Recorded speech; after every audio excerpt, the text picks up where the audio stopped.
Welcome back to another episode of the Flying G Huddle, your inside look into Gladwin football. I'm Casey Campbell. I am your host. Pleased to be joined each and every week by Mark Jars for the head coach of Gladwin. How are you? Doing good, Casey. Well, picked up another win this week against Sanford Meridian. So go ahead and talk about the game. Yes, this week was a week that we really spent a lot of time talking about coming together as a team and playing with a high level of energy and getting back to having fun playing football. We spent a lot of intentional time on making sure that that happened throughout the week, including even cutting one of our practices down to an hour on Wednesday. So that we could go over and have a competition in bowling. And that was fun, as coaches versus skill guys versus line. And with being super intentional about that and having those conversations with our kids, it really showed up on the field on Friday night. We came out and played by far our best game of the season. We had tons of energy, and it was something that was contagious, and really carried us along in that game. If we were to go through the scoring summary, we were able to do it both ways. In the first quarter, we started with a passing touchdown to Trace Corlew from Colton Finninger to put us up 7-0. The next possession, Colton ran one in from 29 yards out to put us up 14-0. And then we connected on another pass from Colton to Trace to make it 21-0 in that first quarter. And then it was just more of the same in the second quarter. Another familiar sounding, scoring summary of a 63-yard pass to Trace from Colton, and then Colton ran a 63-yard one in to make it 35-0, and then Trace caught a 57-yard pass from Colton to make it 42-0, and then that was halftime, and we went in and we were able to keep our energy up and obviously at that point, you're starting to look at getting backups in and that sort of thing in the second half. But as we always do when we're in that situation, we bring our starters out for the first drive before we sub everybody out. And Colton was able to run one more in to make it 49-0. And then we rotated lots of guys in and that ended up being the final. All right. Let me ask you this about what was it like to get, always good to get the younger guys in there. What was it like to give them some experience out there?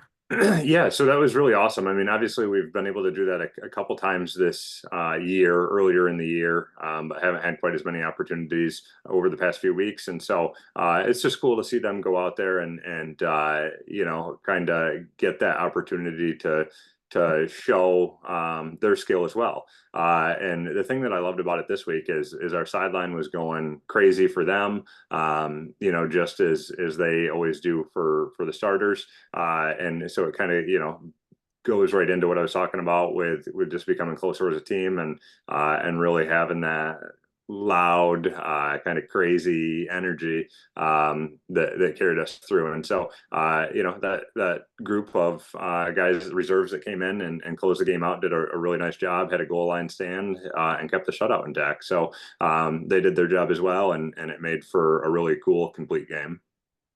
Yeah. All right. Well, it's time to talk about one of our favorite segments of the show. It's time for MVPs.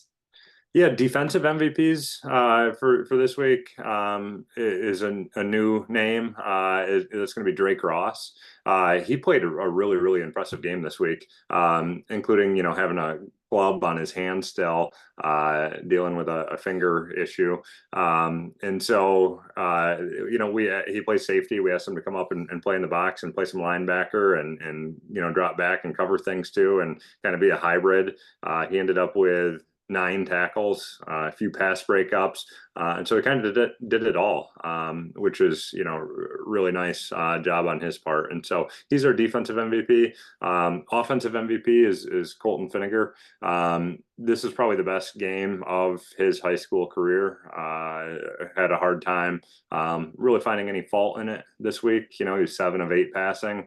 255 for yardage, 4 touchdowns, no interceptions, and then rushing, he had 5 rushes for 125 yards and 3 touchdowns. And so, he accumulated for 380 yards and 7 touchdowns out of our 430 yards that we had.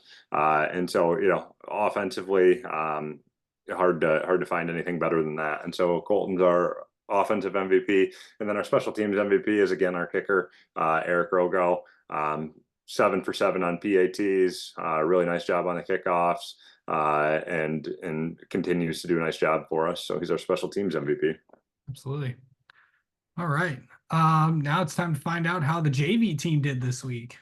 So JV lost a really close one. The final score was 22-20 against Sanford.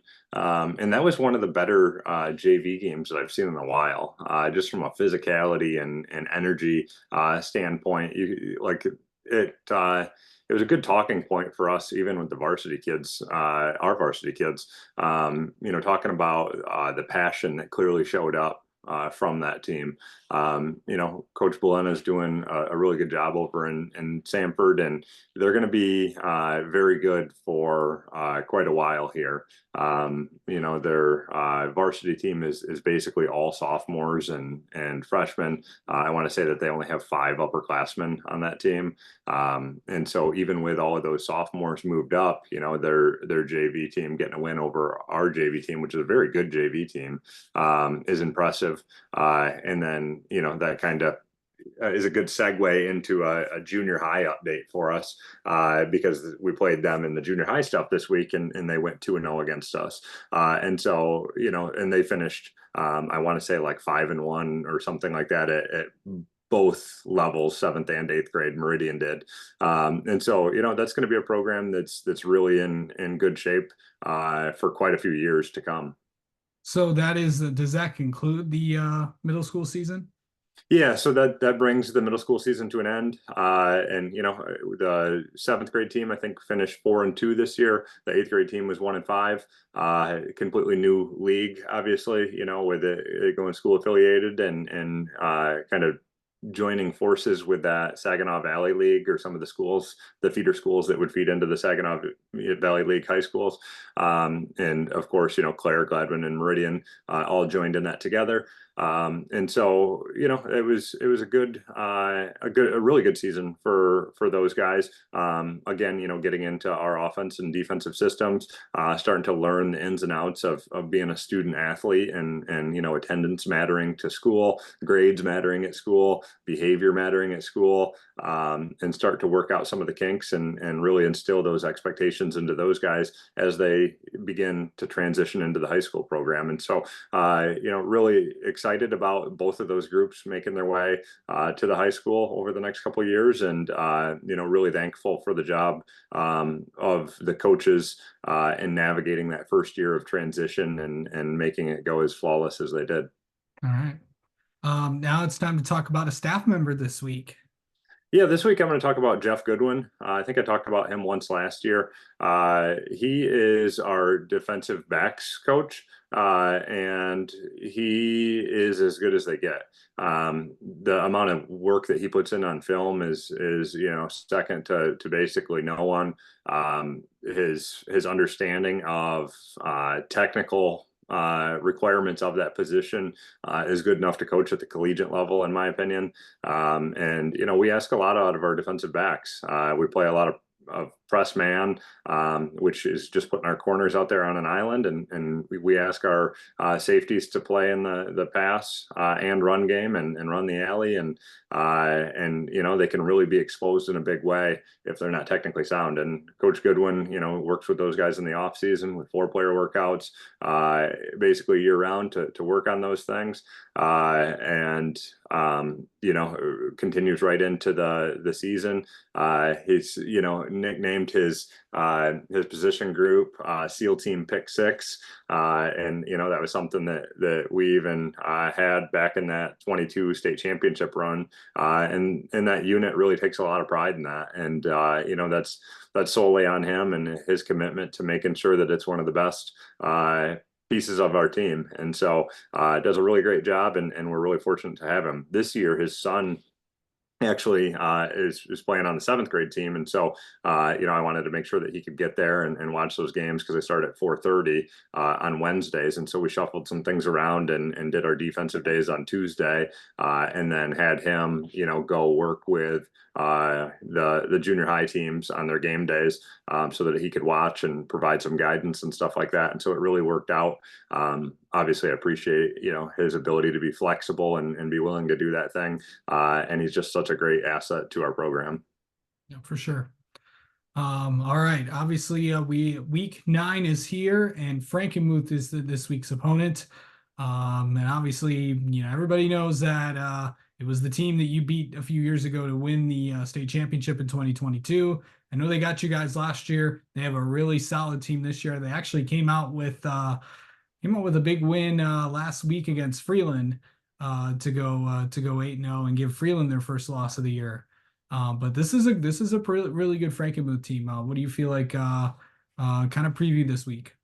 Yeah, I mean, they're always really good Frankenmuth teams. They've been one of the marquee programs in the state for as long as Phil's been there and even before. I can't say enough good things about, what Coach Martin and his staff do for that community and that program, because I truly believe that they're one of the best in the business. They have their kids well prepared, and it doesn't matter the group that's coming through. That they're going to be successful, and that they're going to give you a great game. And so I would expect nothing less than that this week. They're just so technically sound. They're scheme sound, both offensively and defensively and special teams, and that's why they win games. And so the talent will ebb and flow, but they expect nothing less than excellence out of their kids, and they found a way to achieve that at a high level. And so it's one of those programs that we try to get ourselves to that level, and I'm sure many others in the state do. They've just found a way to get it done, and so great opportunity for us this week, right? Like anytime you can go against a top 2 team in the state in your division. We haven't had that opportunity since early in the season, and going against Clare and Ogemaw, and we came up just short in both of those opportunities. Both of those were 5-point losses that could have gone either way, and now we found a way to rattle off 4 straight and get ourselves in a position for another opportunity before we get into the playoffs. And so I'm anticipating a great game. I know that our kids are going to be excited for this opportunity, and it's a chance for us to really showcase our improvement over the course of the last 4 weeks before we head into the playoffs. All right. Well, that's going to do it for this week's episode of the Flying G Huddle. Tune in next week where we'll figure out where we'll recap the game against Frankenmuth, and we'll tell you who Gladwin is going to be playing in the playoffs. And by the way, you can catch where Gladwin is going to and all the rest of the teams that make the postseason. Find out who they're playing at 4:30 p.m.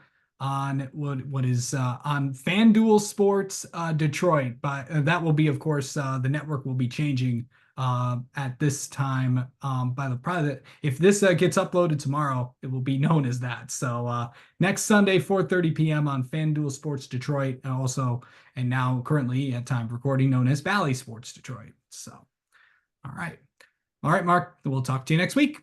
Sounds good.